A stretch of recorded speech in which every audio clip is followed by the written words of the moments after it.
Recording in prog. Okay बच्चों, अभी हम सबसे पहले, अगर आप हीमाटोलॉजी की बात करते हो तो आपका पैथोमा की जो बुक है उसके अंदर जो चैप्टर आपका आता है वो है बच्चों, जिसकी हम बात करते हैं वो आ जाता है हीमोस्टेसिस का चैप्टर।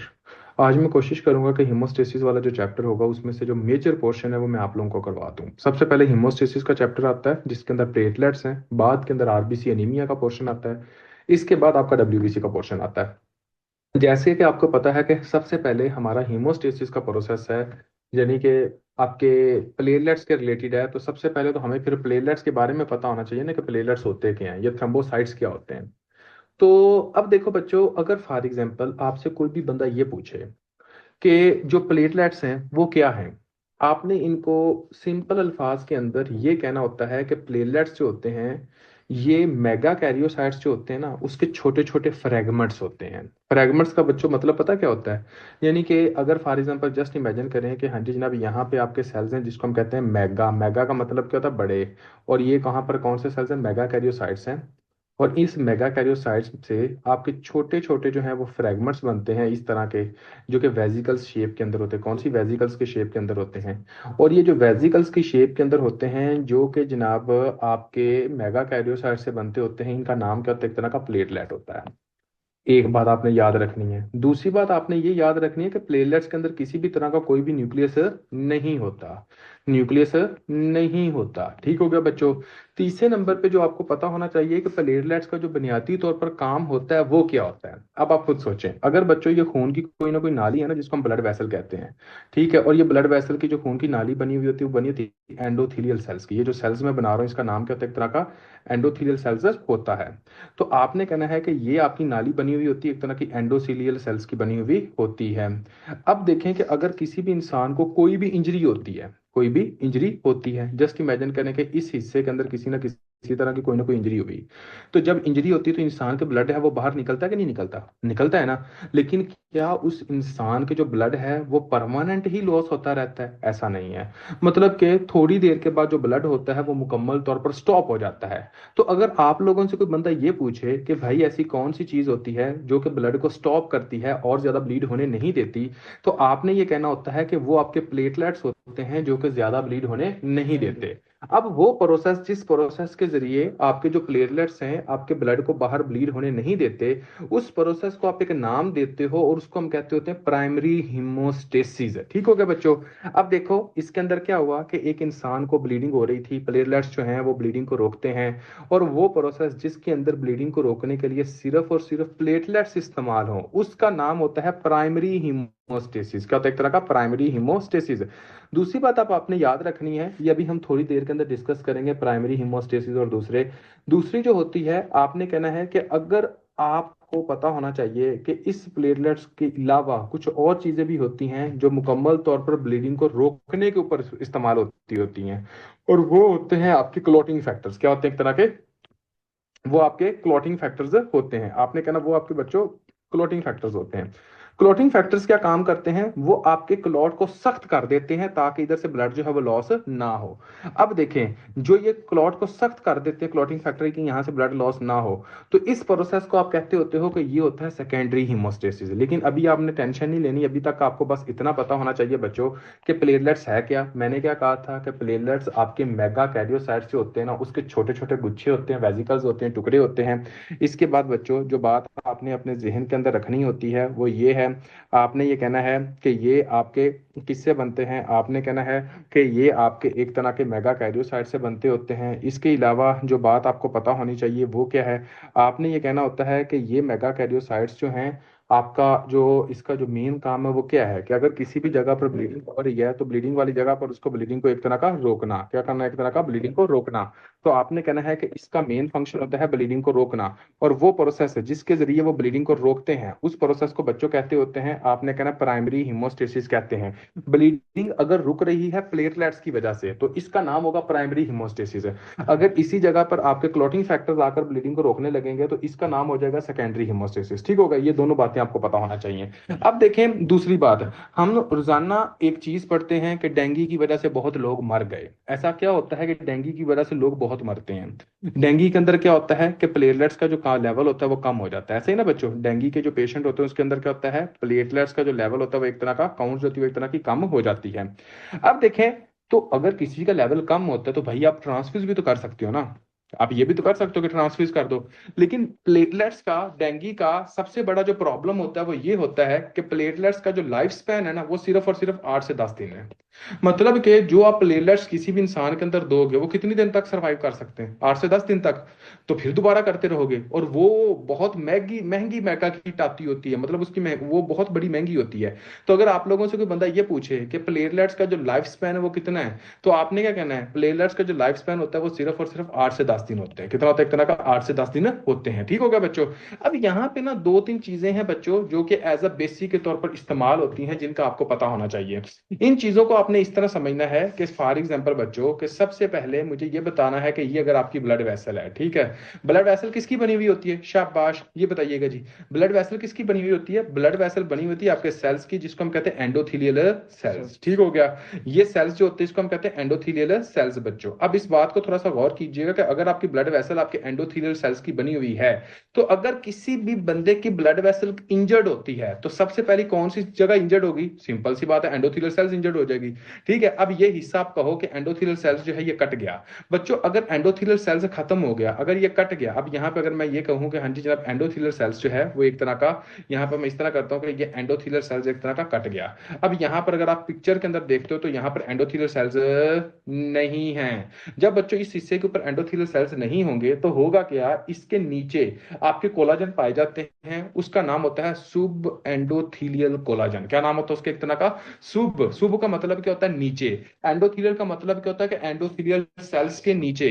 तो आपने ये कहना है कि यहां पर कोलाजन पाए जाते हैं जिसको हम कहते होते हैं सुब एंडोथीलियल कोलाजन। ये सुब एंडोथीलियल कोलाजन जो होते हैं ये काम क्या करते होते हैं बच्चों? आपने ये कहना है कि ये सुब एंडोथीलियल कोलाजन आपका यहां पर एक फैक्टर होता है जिसको आप कहते हैं वॉन विलीब्रेंट फैक्टर। इसको एक्सपोज कर देते हैं। क्या करते हैं? एक तरह का वॉन विलीब्रेंट फैक्टर को एक्सपोज कर देते हैं। जैसे ये वॉन विलीब्रेंट फैक्टर को बच्चों एक्सपोज करते हैं ना, तो ये बात आपने अपने जहन के अंदर रखनी है कि जो पहला प्लेटलेट्स होता है वो आपका सर्कुलेशन से इंजरी वाली जगह पर आता है। कहां आता है? सर्कुलेशन से इंजरी वाली जगह पर आता है। अब ये वॉन विलीब्रेंट फैक्टर के साथ आपका जो पहला प्लेटलेट्स होता है जो कि इंजरी वाली जगह पर आता है, इसके एक नाम होता है, और इस नाम को हम कहते होते हैं GP1B प्रोटीन। क्या होता है? एक तरह का ये प्रोटीन की मदद से मिलता है, और उस प्रोटीन का नाम क्या होता है? GP1B protein. बात की समझ आई कि नहीं आई? जब भी आपका पहला प्लेटलेट्स आपके वॉन विलीब्रेंट फैक्टर के साथ बच्चों बाइंड करेगा ना, तो आगे पता क्या होता है? जब भी पहला प्लेटलेट्स आपके वॉन विलीब्रेंट फैक्टर के साथ बाइंड करेगा तो ये जनाब आपका कुछ सब्सटेंस को रिलीज करता है। क्या करता है? कुछ सब्सटेंस को रिलीज करता है, और जिन सब्सटेंस को रिलीज करता है उसका बच्चों आपने ये कहना होता है कि निमोनिक से कैश है। कैश का मतलब क्या है? सी से बच्चों होता है कैल्शियम, ए से बनता है एडिनोसिन, उसके बाद एस से बनता है सीरोटोनिन,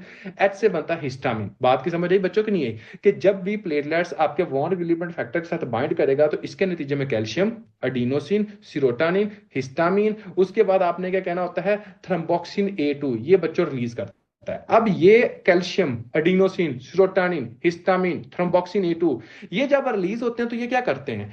अब देखें यहां पर इंजरी हुई है, ब्लड वेसल यहां पर लड़ाई हो गई। तो जब यहां पर लड़ाई होगी किसी भी इंसान की, तो वो आपने दूसरे दोस्तों को सिग्नल भेजेगा कि यार मेरी यहां पर लड़ाई होगी, प्लीज सारे इधर इकट्ठे हो जाएं। तो प्लेटलेट्स ये जो डीग्रेनुलेश हो रहा है ये जनाब आपके सिग्नल भेज रहा है ब्लड के अंदर, अपने प्लेटलेट्स को बता रहा है कि यहां पर इंजरी होगी है, मैं यहां पर जनाब हूं, आप सारे के सारे इधर इकट्ठे हो जाएं। जिसके नतीजे में क्या होता है कि यहां पर जो प्लेटलेट्स दूसरे होते हैं वो इंजरी वाली जगह पर इकट्ठे हो जाते हैं इस तरह। अब ये प्लेटलेट दूसरे प्लेटलेट्स के साथ जुड़ेगा, जब ये प्लेटलेट दूसरे प्लेटलेट्स के साथ जुड़ेगा तो यहाँ पर एक प्रोटीन होती है जिसका नाम होता है GP2B3A प्रोटीन। का नाम होता है एक तरह का GP2B3A प्रोटीन। अब जब ये GP2B3A प्रोटीन बनती होती है तो ये क्या काम करती है बच्चों? एक तरह का ये क्लॉट बना देती है। क्या बनाती है? एक तरह की क्लॉट बना देती है। इसको पूरे के पूरे प्रोसेस को फिर हम कहते हैं प्राइमरी हीमोस्टेसिस। अभी थोड़ा सा वेट करें, प्राइमरी हीमोस्टेसिस हम पूरे का पूरा फुल डिटेल के अंदर डिस्कस भी करेंगे। ठीक होगा बच्चों? तो आपने क्या कहना है कि ये GP2B3A प्रोटीन जब प्लेटलेट्स प्लेटलेट्स के साथ मिलता है ना बच्चों, तो वहां पर आपकी एक चीज होती है जो उसको मैं दोबारा इसको बच्चे रिपीट कर देता हूँ। देखिए बच्चों मेरी बात सुने, ठीक है?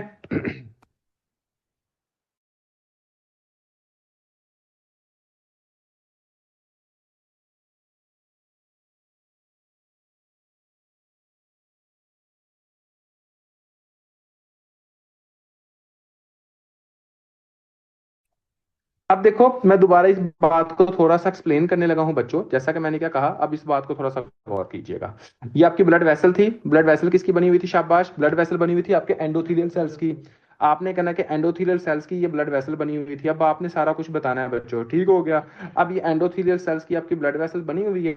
आज देखो इंशाल्लाह हमने काफी ज्यादा बच्चों करना है। जैसे ही फॉर एग्जांपल आपकी ब्लड वेसल डैमेज होती है तो एंडोथेलियल सेल्स यहाँ से डैमेज हो गए। आगे समझ, जब आपके एंडोथेलियल सेल्स डैमेज हो जाते हैं तो इसके नतीजे नीचे क्या पाया जाता है? आपका कोलाजन पाया जाता है। उस कोलाजन का नाम क्या होता है? सुब एंडोथेलियल कोलाजन। और वहां पर आपका एक फैक्टर होता है जिसका नाम क्या होता है? Von Willebrand factor. वो एक्सपोज हो जाता है। जैसे ही वॉन विलिब्रेंट फैक्टर एक्सपोज होता है तो सबसे पहले बच्चों आपने ये कहना होता है कि जो प्लेटलेट्स होते हैं वो बिल्कुल सेंटर में जा रहे होते हैं। लेकिन जब वॉन विलिब्रेंट फैक्टर एक्सपोज होता है तो जो प्लेटलेट्स होता है वो वॉन विलिब्रेंट फैक्टर के साथ जुड़ जाता है। अब देखें कि यहाँ पर जो होगा वो वॉन विलिब्रेंट फैक्टर के साथ क्या होगा कि यहाँ पर जो प्लेटलेट्स होगा वो वॉन विलिब्रेंट फैक्टर के साथ जुड़ जाएगा। अब ये प्लेटलेट्स वॉन विलिब्रेंट फैक्टर के साथ जुड़ा, यहाँ पर एक प्रोटीन होती है जो कि जोड़ती होती है। उस प्रोटीन का नाम क्या होता है? GP1B protein. क्या नाम होता है? एक तरह का GP1B प्रोटीन। अब देखें, जब GP1B protein von Willebrand factor के साथ जोड़ती है तो ये जो प्लेटलेट्स होता है ये डीग्रेनुलेट होता है। ये सिग्नल भेजता है ब्लड के अंदर दूसरे प्लेटलेट्स को। ये कैसे सिग्नल भेजता है? ये with the help of cash. Cash का मतलब क्या है? कैल्शियम, उसके बाद आपने कहना है अडीनोसिन ADP, उसके बाद आपने कहना है सीरोटोनिन, उसके बाद आपने कहना है हिस्टामिन और थ्रोम्बोक्सिन A2 की मदद से ये जनाब प्लेटलेट्स दूसरे जो आपके सर्कुलेशन के अंदर घूम रहे होते हैं उनको सिग्नल भेजता है, जिसके नतीजे में आपके सारे के सारे जो प्लेटलेट्स हैं वो इंजरी वाली जगह पर आ जाते हैं। अब जैसे ही वो प्लेटलेट्स इंजरी वाली जगह पर आते हैं तो एक प्लेटलेट्स दूसरे प्लेटलेट्स के साथ जुड़ेगा। जब ये प्लेटलेट्स दूसरे प्लेटलेट्स के साथ जुड़ेगा तो इसको हम कहते होते हैं कि ये जिस प्रोटीन की मदद से जुड़ता है उसको हम कहते हैं GP2B3A प्रोटीन। क्या कहते हैं? एक तरह का GP2B3A प्रोटीन। अब ये GP2B3A प्रोटीन जो प्लेटलेट्स को प्लेटलेट्स के साथ जोड़ता है, यहाँ पर एक प्रोटीन पाई जाती है जिसको हम कहते हैं फाइब्रिनोजिन प्रोटीन। तो आपने कहना फाइब्रिनोजिन प्रोटीन की मदद से ये दोनों को आपस में जोड़ रहा होता है बच्चों। तो ये दोनों चीजों का आपको पता होना चाहिए, ये बहुत इंपॉर्टेंट है। यहां तक कोई ऐसा बच्चा जिसको सिंगल किसी तरह का कोई एक भी क्वेश्चन है वो बंदा पूछ सकता है। शाबाश एनीवन, वरना हम आगे कंटिन्यू करते हैं। हाँ जी बच्चों। ओके जी। अब देखें आगे हम, एक बार मैं आपको बताता हूं जैसा कि,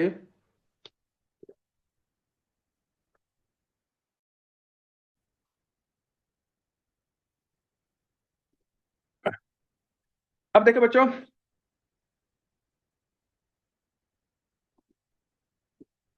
अच्छा जी, अब देखें, आगे देखें बच्चे, काल के क्लियर आगे देखें क्या आगे क्या आता है। आपने कहना है कि एक तरह का जो आपके जो प्लेटलेट्स होते हैं ये कहाँ पर स्टोर होते हैं। आपने कहना है कि जो प्लेटलेट्स होते हैं वो भी आपके सब आपके एक तरह के आपके आरबीसी की तरह आपके स्प्लीन के अंदर स्टोर होते होते हैं। तो आपने कहना स्प्लीन की तरह आप आरबीसी की तरह आपके स्प्लीन के अंदर ये स्टोर होते होते हैं। एक बात तो ये है, मुझे ये बताएं, अगर आपसे कोई बंदा ये पूछे कि प्लेटलेट्स का काम क्या है तो आप इसको आसान लफ्जों के अंदर आप क्या कहोगे? अब हमने ये सारे का सारा मैकेनिज्म डिस्कस किया है। आपने कहना है कि प्लेटलेट्स का काम होता है ब्लीडिंग को रोकना। क्या होता है? एक तरह का ब्लीडिंग को रोकना, ब्लीडिंग होने ना देना।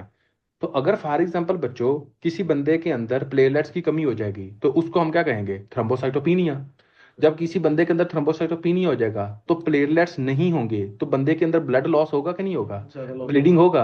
जब किसी भी बंदे के अंदर ब्लीडिंग होगी तो बंदे की सुपरफिशियल ब्लीडिंग होगी कि नहीं होगी? जैसा कि हम कहते हैं किसी को मारेंगे तो नील पड़ जाते हैं ना, तो ऐसे नील के धब्बे पड़ जाएंगे। तो जैसे वो नील के धब्बे पड़ते होते हैं, इसको आप एक नाम देते हो जैसे कि पटैकिया, परपूरा, ये सारा हो जाता है। ठीक हो गया बच्चों, ये बात आपने अपने जहन के अंदर रखनी है। ठीक हो गया। अब दूसरी बात समझे, अगर किसी भी बंदे के अंदर प्लेटलेट्स का लेवल कम होता है तो आपके प्लेटलेट्स को पैदा करने के लिए कहीं से तो मैसेज जाता होगा कि भाईजान प्लेटलेट्स को पैदा करो। ऐसा तो नहीं होता, जैसा कि आप सबको पता है, यहां पर बैठे हुए हर बच्चे को तकरीबन इस बात का पता होगा। अगर नहीं पता तो वो पूछ सकता है कि जब किसी भी बंदे के अंदर आरबीसी की कमी होती है, ठीक है, या अनीमिया होता है, तो आरबीसी का काम होता है ऑक्सीजन को लेके जाना। जब किसी भी बंदे के अंदर आरबीसी की कमी होती है तो क्या ऑक्सीजन अब आपके टिश्यू को उतनी मिलेगी जितनी कि नॉर्मल मिलती थी? नहीं। क्यों? क्योंकि आरबीसी का काम क्या होता है? ऑक्सीजन को लेके जाना और टिश्यू को देना। जब किसी भी बंदे के अंदर आरबीसी की कमी हो जाएगी तो ऑक्सीजन टिश्यू को मिलेगी नहीं। जब ऑक्सीजन टिश्यू को नहीं मिलेगी तो इसके नतीजे में क्या होगा? आपने ये कहना है कि आपके किडनी से एक हार्मोन पैदा होता है जिसका नाम होता है एरिथ्रोपोइटिन। और ये एरिथ्रोपोइटिन क्या काम करता होता है? ये आपकी बोन मैरो को मैसेज देता है जिसके नतीजे में आपने क्या कहना है कि आपकी आरबीसी की प्रोडक्शन होती है। क्यों? क्योंकि आरबीसी कम है। तो ऐसे ही बच्चों आपने ये बात अपने जहन के अंदर रखनी है कि किसी भी बंदे के अंदर अगर प्लेटलेट्स की कमी है, ठीक है, तो उस बंदे के अंदर क्या होता है? आपने कहना है कि एक प्रोटीन पैदा होती है और उस प्रोटीन का नाम होता है थ्रम्बोपोइटिन प्रोटीन। क्या होता है? एक तरह का थ्रम्बोपोइटिन प्रोटीन है। ये थ्रम्बोपोइटिन प्रोटीन क्या काम करती होती है? ये थ्रम्बोपोइटिन प्रोटीन आपकी बॉडी के अंदर प्लेटलेट्स को पैदा करती है, बोन मैरो को मैसेज देती है और कहती है कि आप क्या काम करें। आपने कहना होता है कि ये कहती होती है कि आप प्लेटलेट्स को पैदा करें। बात की समझ आई कि नहीं आई? उसके बाद बच्चों आपको इस बात का पता होना चाहिए कि एक तरह का आपका जो अल्फा ग्रेन्यूल्स पाए जाते हैं, कहते हैं एक तरह के अल्फा ग्रेन्यूल्स। ये अल्फा ग्रेन्यूल्स क्या काम करते हैं? अल्फा ग्रेन्यूल्स के अंदर आपका वॉन विलिबेंट फैक्टर होता है नंबर वन। उसके बाद आपने कहना होता है कि यहाँ पे फाइब्रिनोजिन भी आपका अल्फा ग्रेन्यूल्स बनाते होते हैं। और तीसरे नंबर पे आपने कहना है कि प्लेलेट फैक्टर 4 होता है जो कि ये भी बना रहा होता है। एक मिनट बच्चों मैं दोबारा पूछता हूँ सर, थ्रम्बोस्पोइटिन कहाँ से रिलीज होता है? बच्चों ज्यादातर बंदों के अंदर वो लीवर से भी हो सकता है और कुछ बंदों के अंदर वो जनाब आपका किडनी से भी हो सकता है। ठीक है, दोनों कंडीशन से हो सकता है, लीवर एंड किडनी दोनों के अंदर से वो रिलीज करवा सकता होता है। तो बच्चों ये आपको पता, उसके बाद हम इंशाल्लाह आपका प्राइमरी हीमोस्टेसिस का जो प्रोसेस है वो फुल डिटेल के अंदर डिस्कस करते हैं कि वो क्या होता है। सबसे पहले मुझे ये बताएं शाबाश जितने भी बच्चे हैं, पहला जो काम था वो क्या था? प्लेयर्स का जो काम है वो बच्चों क्या है? अगर आपसे कोई बंदा पूछे कि प्लेयर्स का काम क्या है, क्या काम होता है प्लेयर्स का काम? Blood clot, blooding clotting bleeding को रोकना। और ब्लीडिंग को रोकने के प्रोसेस को हम क्या कहते हैं? ब्लीडिंग का प्रोसेस को रोकने को हम क्या कहते हैं? Primary haemostasis. तो आपने कहना ये प्राइमरी हीमोस्टेसिस के अंदर हेल्प करता है, नंबर वन। नंबर टू बच्चों मुझे ये बताएं कि जो ये प्लेटलेट्स बनता होता है वो आपका मेगा कैरियोसाइट से बनता है, मेगा कैरियोसाइट्स के टूटने से बनता होता है। तो अब इसके अंदर न्यूक्लियस होता है? नहीं होता। तो आपने कहना है कि मेगा कैरियोसाइट्स के टूटने से ये बनता होता है। बच्चों इसका लाइफ स्पैन कितना है जिसकी वजह से डेंगू का मरीज मर जाता है? क्योंकि 8 से 10 दिन होते हैं, इसकी वजह से आपने ये कहना होता है। बच्चों ये एक्टिव कब होता है? वैसे तो ये नॉर्मल घूम रहा होता है जब आपकी ब्लड वेसल डैमेज होती है, एंडोथेलियल सेल डैमेज होते हैं, उस वक्त आपका जो प्लेटलेट्स होता है वो एक्टिव हो जाता है। वो आपके प्लेटलेट्स आपके वॉन विलिबेंट फैक्टर के साथ with the help of GP1B protein वो जुड़ता होता है और फिर वो दूसरे प्लेटलेट्स जो होता है वो कौन कौन से सब्सटेंस रिलीज करवाता है? कैश मतलब क्या? Calcium, adenosine, serotonin, histamine and thromboxane A two, जो कि दूसरे प्लेटलेट्स जो होते हैं उनको मैसेज देता है और दूसरे प्लेटलेट्स इंजरी वाली जगह पर इकट्ठे होते हैं। और जब ये इंजरी वाली जगह पर इकट्ठे होते हैं तो क्या बनाते हैं? क्लॉट बनाते हैं। और जिस प्रोसेस को हम क्या कहते हैं? प्राइमरी हीमोस्टेसिस कहते होते हैं बच्चों। ठीक है, और कहां पर प्लेटलेट्स आपके वैसे स्टोर होते हैं? स्प्लीन के अंदर बच्चों। और उसके बाद आपने कहना होता है कि जो प्लेटलेट्स दूसरे प्लेटलेट्स के साथ जुड़ता है वो जुड़ता होता है with the help of GP2B3 protein, और इसको हम कहते होते हैं with the help of fibrinogen. क्या कहते हैं? एक तरह का फाइब्रिनोजिन। ठीक है बच्चों, ये आपको पता होना चाहिए। और कौन है प्रोटीन जो कि रिलीज होती है जब आपकी बॉडी के अंदर प्लेटलेट्स का लेवल कम होता है? तो इसको आपने कहना थ्रोम्बोपोइटिन। क्या कहना है? एक तरह का थ्रोम्बोपोइटिन कहना है। तो बच्चों यहां पर देखें क्या है, इन्वॉल्व इन प्राइमरी हिमोसिस लिखा हुआ है बच्चों। ठीक हो गया। उसके बाद यहाँ पे लिखा अन्यूक्लिएटेड, न्यूक्लियस नहीं होता, स्मॉल साइटोप्लाज्मिक ग्रेन्यूल्स होते हैं, ड्राइव फ्रॉम मेगा कैरियोसाइट लिखा है बच्चों। 8 से 10 दिन इसका लाइफ स्पैन होता है। When activated by endothelial injury aggregate with other platelets and interact with fibrinogen to form platelet plug. ठीक हो गया। ये यहाँ पे लिखा है कि हाँ जी जनाब ये क्या काम करता है? एक प्लेटलेट दूसरे प्लेटलेट्स के साथ जुड़ता है with the help of fibrinogen protein. उसके बाद contain dense granules calcium, ADP, serotonin, histamine, cash mnemonics बच्चों लिखा हुआ है। And alpha granule von, alpha granules के अंदर क्या होता है? वॉन फैक्टर होता है, फाइब्रिनोजिन होता है, फाइब्रोनेक्टिन, प्लेटलेट फैक्टर 4, ये आपको बताया मैंने। फिर अप्रोक्सीमेटली क्या होता है? प्लेटलेट्स कहाँ स्टोर होते हैं? स्प्लीन के अंदर 1/3 स्टोर होते हैं। थ्रोम्बोसाइटोपिनिया यानी कि जब प्लेटलेट्स की कमी होगी तो क्या होगा? धब्बे बनेंगे जिसको हम क्या कहते हैं? पेटिकिया कहते होते हैं। ठीक हो गया। वॉन विलर फैक्टर किसके साथ, सरफेस के ऊपर कौन सा रिसेप्टर होता है? GP1B प्रोटीन होती है, इसकी मदद से ये जुड़ रहा होता है, यहाँ पे लिखा हुआ है। फाइब्रिनोजिन रिसेप्टर किसके साथ जुड़ता है? GP2B3 प्रोटीन की मदद से जुड़ता होता है। थ्रोम्बोपोइटिन क्या काम करता है? थ्रोम्बोपोइटिन स्टिमुलेट करता होता है मेगा कैरियोसाइट्स की प्रोलिफरेशन को। ये वही बातें लिखी हुई है। अब हम जो डिस्कस करने लगे हैं बच्चों वो है आप लोगों का एक तरह का प्राइमरी हीमोस्टेसिस क्या होता है फुल डिटेल के अंदर। ठीक है कि प्राइमरी हीमोस्टेसिस क्या होता है। जिस बच्चे को ये समझना वो बिल्कुल हलवा है उसके लिए नहीं आया नहीं इधर। ठीक हो गया बच्चों। अगर कोई भी ऐसा बच्चा जिसका किसी भी तरह का कोई क्वेश्चन हो बंदा पूछ सकता तो तभी हम आते हैं आपके प्राइमरी हीमोस्टेसिस के प्रोसेस की तरफ के। हीमोस्टेसिस क्या होता है? प्राइमरी।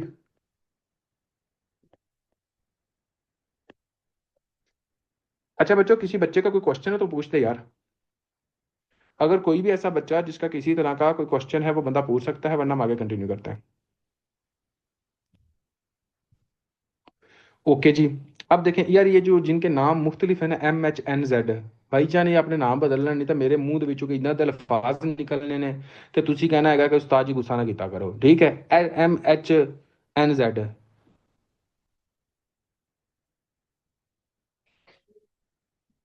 भाई अपना नाम आराम से लिखो। तुसी भी पता नहीं केड़ी नस्ल चो, अब देखो वो लेफ्ट कर गया। इसको कहते हैं अच्छा बच्चा।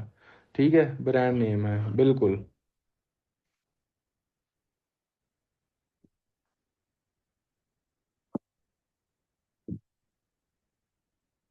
अच्छा बच्चों, अब हम जो डिस्कस करने लगे हैं वो क्या है? अब हम डिस्कस करेंगे आपका कि प्राइमरी हीमोस्टेसिस क्या होता है। तो अगर आप लोगों से कोई भी बंदा ये पूछे कि हीमोस्टेसिस है क्या, सबसे पहले तो हमें हीमोस्टेसिस की डेफिनेशन का पता होना चाहिए ना कि हीमोस्टेसिस क्या है। बच्चों, हीमो का मतलब क्या है? ब्लड। स्टेसिस का मतलब क्या है? रुक जाना। मतलब इसका काम क्या है कि स्टॉपेज ऑफ ब्लड, मतलब कि ब्लड को रोकना, ब्लीड होने ना देना, आसान लफ्जों के अंदर। आपने कहना है कि इसका जो मेन काम होता है वो ये स्टॉपेज ऑफ ब्लड, आप इसको ये भी कह सकते हो। लेकिन अगर आपसे ये पूछा जाए कि स्टॉपेज ऑफ ब्लड क्यों होती है, तो बच्चों आपने ये कहना है कि किसी भी बंदे के अंदर स्टॉपेज ऑफ ब्लड इस वजह से होती है क्योंकि उसके अंदर सबसे पहले ब्लीडिंग हो रही होती है। और ब्लीडिंग क्यों होती है? क्योंकि ब्लड वेसल एक तरह की रप्चर होती है। तो आपने कहना है कि हाँ जी जनाब, उसके अंदर क्या होता है, एक तरह की ब्लड वेसल रप्चर होती है। जब आपकी ब्लड वेसल जो होगी वो डैमेज होगी, क्या होता है एक तरह का, आपने कहना है कि सबसे पहले क्या काम होता है एक तरह का, डैमेज नंबर वन है, डैमेज ब्लड वेसल होती है। डैमेज ब्लड वेसल होती है। अब जिस बंदों को पता होगा, मैंने पहले ये बात बता दी थी प्लेटलेट्स के फंक्शन के अंदर कि प्लेटलेट्स कब एक्टिव होते हैं? जब आपकी ब्लड वेसल डैमेज होती है। तो ब्लड वेसल किसकी बनी हुई होती है? एंडोथेलियल सेल्स की बनी हुई होती है। ठीक है, तो आपने कहना है कि ये आपकी डैमेज ब्लड वेसल को रिपेयर करने का एक तरह का मैकेनिज्म है। ये क्या होता है? एक तरह का ब्लड वेसल्स को रिपेयर करने का मैकेनिज्म होता है। डैमेज ब्लड वेसल्स को रिपेयर करने का मैकेनिज्म ये होता है, जिसके अंदर होता क्या है, डैमेज ब्लड वेसल रिपेयर होगी जो कि आपकी बॉडी के अंदर क्लॉट बनाएगा। कहां पे? At the site of injury. Clot at site of injury. At site of injury वो कैसे, वो भी हम सारे का सारा डिस्कस करते हैं। तो सबसे पहले बच्चों, हीमोस्टेसिस की डेफिनेशन है क्या? आपने कहना हीमो का मतलब होता है भाई ब्लड, स्टेसिस का मतलब होता है रोकना। तो स्टॉपेज ऑफ ब्लड को हम क्या कहते होते हैं? हीमोस्टेसिस कहते होते हैं। ठीक हो गया बच्चों। उसके बाद आपने कहना होता है कि हीमोस्टेसिस बेसिकली ये काम करता है कि जो इंजरी वाली जगह होती है, जो आपकी एक तरह की इंजरी वाली जगह होती है, उस इंजरी वाली जगह के ऊपर आपने ये कहना होता है कि अगर किसी भी बंदे के अंदर क्या होगा, एक तरह का इंजरी हो रही है, तो इंजरी वाली जगह को रिपेयर करता है। कैसे रिपेयर करता है? आपने कहना वहां पे एक तरह का क्लॉट बना के। तो और उसके बाद जब ये क्लॉट बना के रिपेयर करेगा ताकि वहां से एक तरह का ब्लड ज्यादा ब्लीडिंग ना करे। अब हम आते हैं हीमोस्टेसिस के फेजेस की तरफ या टाइप्स की तरफ। आपने कहना दो तरह की होती है, प्राइमरी हीमोस्टेसिस बच्चों, और एक होती है बच्चों एक तरह की सेकेंडरी हीमोस्टेसिस। तो आपने कहना जो दूसरी हीमोस्टेसिस होती है उसको आपने कहना सेकेंडरी हीमोस्टेसिस है। मुझे अब आप लोगों ने खुद बताना है बच्चों के प्राइमरी हीमोस्टेसिस के अंदर क्या इन्वॉल्व होता था। शाबाश। प्राइमरी हीमोस्टेसिस के अंदर क्या इन्वॉल्व होता था? हाँ जी दसो जी। Blood vessels. प्राइमरी हीमोस्टेसिस के अंदर क्या चीज इन्वॉल्व होती थी? फिर ब्लड प्राइमरी हीमोस्टेसिस के अंदर जो चीज इन्वॉल्व होती थी उसका नाम क्या था? प्लेटलेट्स। प्लेटलेट्स सेकेंडरी हीमोस्टेसिस के अंदर जो चीज इन्वॉल्व होती थी वो था क्लॉटिंग फैक्टर्स। वो कहते हैं एक तरह के क्लॉटिंग फैक्टर्स। तो आपने कहना है प्राइमरी हीमोस्टेसिस के अंदर जो होते थे वो प्लेटलेट्स होते थे, और दूसरे नंबर पे आपने कहना सेकेंडरी हीमोस्टेसिस के अंदर क्या होते हैं, एक तरह के क्लॉटिंग फैक्टर्स इन्वॉल्व होते हैं। अब देखें प्लेटलेट्स कैसे इन्वॉल्व होते हैं, वो किस तरह हेल्प करते हैं। अब हम इसको स्टेप बाय स्टेप डिस्कस करते हैं। देखो बच्चों, सबसे पहले अभी हम जो डिस्कस करने लगे हैं वो है आपका प्राइमरी हीमोस्टेसिस का प्रोसेस। प्राइमरी हीमोस्टेसिस, और आपने ये याद रखना है कि ये वाला चैप्टर जब तक मैं आपको, ये अभी मैं करवा रहा हूँ पैथोमा से, तो आपने पैथोमा की बुक अपने सामने खोलनी है और उसको रखना है। उससे आपको अच्छा बड़ा फायदा होगा। ठीक है, तो प्राइमरी हीमोस्टेसिस हम सबसे पहले देखेंगे। तो प्राइमरी हीमोस्टेसिस जो ब्लीडिंग रोकता है वो कैसे रोकता है? अगर आपसे कोई बंदा पूछे, आपने कहना है कि प्राइमरी हीमोस्टेसिस आपकी ब्लीडिंग इस तरह रोकता है कि वो प्लेटलेट एक प्लग बना देता होता है। क्या करता है? एक तरह का एक लोथड़ा बना देता है जिसको हम कहते हैं प्लेटलेट प्लग बनाता होता है, जो कि आपका एक तरह का ब्लीडिंग को रोक रहा होता है। और अगर आपसे कोई बंदा पूछे कि भाई ये बताएं कि उसका जो पूरे का पूरा प्रोसेस है वो क्या है, तो आपने कहना है कि पहला जो प्रोसेस होता है जब भी किसी भी बंदे के अंदर ब्लड वेसल डैमेज होती है ना बच्चों, तो पहला जो काम होता है वो होता है वेजो कंस्ट्रिक्शन। अब आपने कहना ब्लड वेसल डैमेज हुई, सबसे पहले ब्लड वेसल को भी एक तरह की डैमेज हुई। जैसे ही आपकी ब्लड वेसल बच्चों डैमेज होती है तो जो पहला काम होता है वो क्या होता है, एक तरह का वेजो कंस्ट्रिक्शन होता है। अच्छा यार, ये वेजो कंस्ट्रिक्शन का मतलब क्या है? देखो बच्चों, मेरी बात को थोड़ा सा गौर कीजिएगा। अगर फॉर एग्जांपल ये एक तरह की ब्लड वेसल है, ठीक हो गया, ये जनाब आपकी ब्लड वेसल पहले जनाब एक तरह का ये स्पेस इसके दरमियान में थी एक तरह का थोड़ा बहुत, लेकिन जैसे ही ब्लड वेसल डैमेज होगी तो पता क्या हो जाता है, ये जनाब आपकी वेजो कंस्ट्रिक्शन हो जाती है। क्या होता है? एक तरह की कंस्ट्रिक्शन हो जाती है। तो जब आपकी ब्लड वेसल कंस्ट्रिक्ट हो जाएगी तो ब्लड लॉस कम नहीं होगा फिर। तो आपने कहना है, क्योंकि यहां पे आप देखो कि ब्लड ज्यादा से ज्यादा निकल सकता है, ठीक है, लेकिन यहां पर जो होगा वो ब्लड नहीं सही तरह निकल सकता क्योंकि यहां पे वेजो कंस्ट्रिक्शन हुई है। तो पहला काम जो आपने कहना है कि आपकी प्राइमरी हीमोस्टेसिस का होता है वो क्या है? आपने कहना है कि वो वेजो कंस्ट्रिक्शन का होता है। ठीक होगा बच्चों। दूसरी बात, अगर किसी भी बंदे के अंदर वेजो कंस्ट्रिक्शन होती है तो भाई उसके भी कोई ना कोई होंगे ना जो वैसो कंस्ट्रिक्शन करवाते हैं, क्यों होती है? आपने कहना है जिस बंदे के अंदर ब्लड वेसल डैमेज होती है तो उसको कोई दर्द भी होती है कि नहीं होती? सिंपल सी बात है, दर्द होती है। तो आपने कहना होता है कि सबसे पहले आपका न्यूरोलॉजिकल रिफ्लेक्स होता है जो कि पेन को वैसो कंस्ट्रिक्शन करवाता है। दूसरा, जब आपकी ब्लड वेसल डैमेज होती है तो कौन से सेल्स डैमेज होते हैं? शाबाश बच्चों, ये बताइएगा। आपकी ब्लड वेसल किन सेल से मिलकर बनी? Endothelial cells. तो आपने कहना है जब आपकी ब्लड वेसल डैमेज होती है तो एंडोथेलियल जो सेल्स होते हैं वो आपके डैमेज हो जाते हैं। एंडोथेलियल सेल्स जो होते हैं वो एक तरह के डैमेज होते हैं। और अगर किसी भी बंदे के अंदर एंडोथेलियल सेल्स डैमेज हो गए बच्चों, तो इससे एक सब्सटेंस रिलीज होता है और सब्सटेंस का नाम होता है एंडोथिलीन। क्या होता है? एक तरह का एंडोथिलीन। ये एंडोथिलीन क्या काम करता है? ये वैसो कंस्ट्रिक्शन करवाता है। तो अगर आपसे कोई बंदा ये पूछे कि भाईजान आप ये तो बता रहे हो कि हाँ जी जनाब वैसो कंस्ट्रिक्शन होती है और ब्लीडिंग नहीं होती, तो मुझे ये तो जरा बताओ कि वैसो कंस्ट्रिक्शन का जो मैकेनिज्म ऑफ एक्शन है वो कैसे है, वो किस तरह वैसो कंस्ट्रिक्शन होती है? तो बच्चों आपने ये कहना है कि देखें ब्लड वेसल बनी हुई होती है आपके एंडोथेलियल सेल्स की। जब आपकी ब्लड वेसल आपके एंडोथेलियल सेल्स की बनी हुई होती है, तो जब आपकी ब्लड वेसल डैमेज होगी तो एंडोथेलियल सेल से एक सब्सटेंस रिलीज होता है जिसका नाम होता है एंडोथिलीन। और ये एंडोथिलीन क्या काम करता होता है? ये वैसो कंस्ट्रिक्शन करता होता है। तो आपने कहना है कि हाँ जी जनाब ये जब भी वैसो कंस्ट्रिक्शन होगी तो आपका जो ब्लड होगा वो लॉस नहीं होगा, आपकी ब्लीडिंग जो होगी वो एक तरह की नहीं होगी, बल्कि ब्लड एक तरह का पहला काम ये है। दूसरा क्या होता है? आपने कहना न्यूरोलॉजिकल रिफ्लेक्स।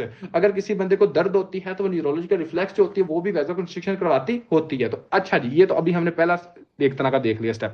अब हम आते हैं जनाब दूसरे स्टेप की तरफ। के दूसरा कौन सा स्टेप होता है जिसकी वजह से हमें ये देखने को मिलता है? मैं अब आप लोगों से क्वेश्चन पूछता हूं, जब आपकी ब्लड वेसल डैमेज होती है तो बच्चों आपका सुब एंडोथेलियल कोलेजन एक्सपोज होता है, मैंने पहले बता दिया। तो कौन सा फैक्टर आपका एक तरह का, एक मैं आपको बात बताता हूँ, बिल्कुल बड़ी मजे की बात है। देखें बच्चों, जब आपकी ब्लड वेसल डैमेज नहीं ना होती है कि बंदे की नॉर्मल अगर ब्लड वेसल है ना, तो यहाँ पे आपने कहना होता है कि आपकी ना एंडोथेलियल सेल्स पाए जाते हैं जैसा कि, ठीक है। अब मेरी बात को थोड़ा सा गौर कीजिएगा बच्चों, ये एंडोथेलियल सेल्स की बनी हुई होती है ना, तो जब ये एंडोथेलियल सेल्स की बनी हुई होती है बच्चों, तो एंडोथेलियल सेल्स से दोनों तरफ से सब्सटेंस रिलीज होते हैं। वो सब्सटेंस कौन से होते हैं? आपने कहना है वो सब्सटेंस होते हैं आपका नाइट्रिक ऑक्साइड। कौन से आपके? नाइट्रिक ऑक्साइड, आपका PgI2, और भी कुछ सब्सटेंस होते हैं, लेकिन अभी आपको बस इतना पता होना चाहिए बच्चों। ये जो सब्सटेंस होते हैं पता है क्या काम करते हैं? वो ब्लड को अपनी तरफ नहीं आने देते। अगर ये सब्सटेंस दोनों तरफ से रिलीज हो, दोनों तरफ से रिलीज हो और ये अपनी तरफ ना आने दे, तो ब्लड कहां मूव करेगा? मुझे ये बता दें।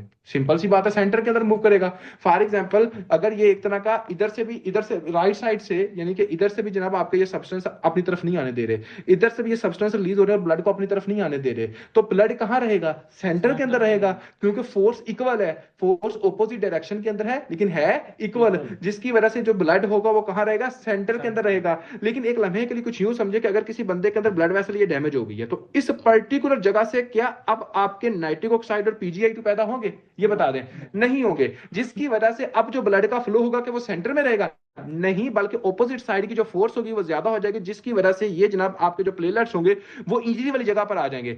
और जब ये प्लेटलेट्स आपके इंजरी वाली जगह पर आएंगे तो सबसे पहला जो प्लेटलेट्स जिसके साथ लगेगा उसका नाम क्या होता है? शाबाश। प्लेटलेट्स जिसके साथ सबसे पहले आकर लगता होता है उसका नाम क्या होता है? आपने कहना है कि उसका नाम होता है वॉन विलीब्रेंट फैक्टर। ठीक हो गया। क्यों? क्योंकि आपके एंडोथेलियल सेल्स तो डैमेज हो गए। जो एंडोथेलियल सेल्स के नीचे जो चीज थी वो थी सुब एंडोथेलियल कोलेजन, और सुब एंडोथेलियल कोलेजन के अंदर क्या पाए जाते हैं? वहां पे आपके वॉन विलिबेंट फैक्टर होते हैं। तो आपने कहना है कि ये प्लेलेट्स आपके वॉन विलिबेंट फैक्टर के साथ मिल जाते हैं।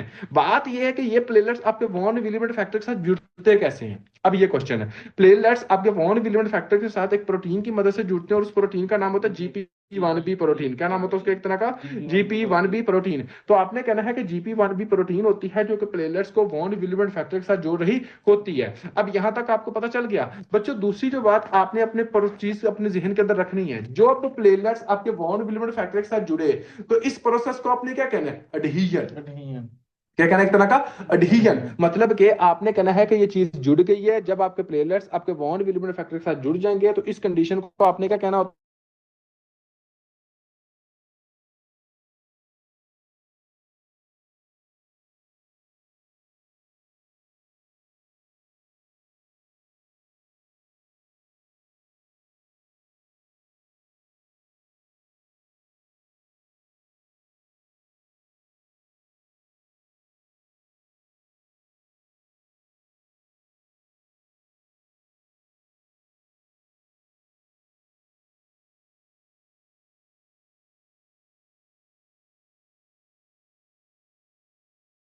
सर वॉइस नहीं आ रही है आपकी।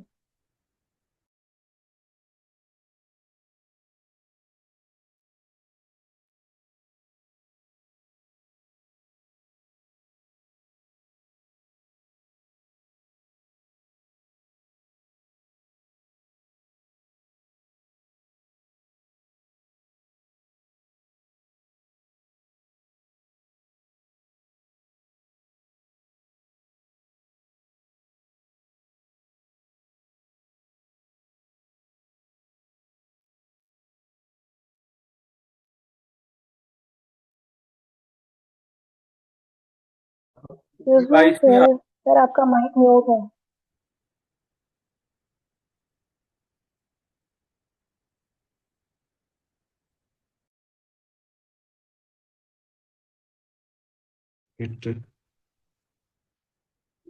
बच्चों आवाज आवाज नहीं आ रही? Sir hello. अब आ रही है, पहले नहीं आ रही थी। कहाँ तक आवाज आवाज नहीं आई? सर ये प्लेटिनम एडिशन तक आई है, उसके बाद नहीं आई।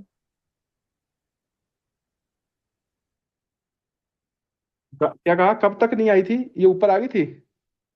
ये हाँ यहाँ तक आ गई।